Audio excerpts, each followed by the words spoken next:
In this tutorial, I'll show you how to use tags in Microsoft Word to easily find and organize your documents.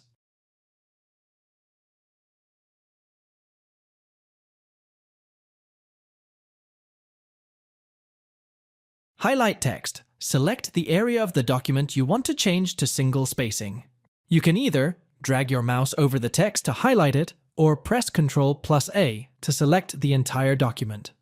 Right-click. Once the text is highlighted, right-click anywhere within the selected area. Select Paragraph. From the context menu that appears, click on Paragraph. Change line spacing. In the Paragraph dialog box, look for the line spacing option. Click the drop-down and select Single. Confirm changes. Click OK to apply the changes. Check for extra spacing, if necessary. If the document is still not single-spaced, or there are stubborn spaces, highlight the text again, right-click, and select Paragraph. In the Paragraph dialog box, check the option for Don't add space between paragraphs of the same style. Click OK to confirm.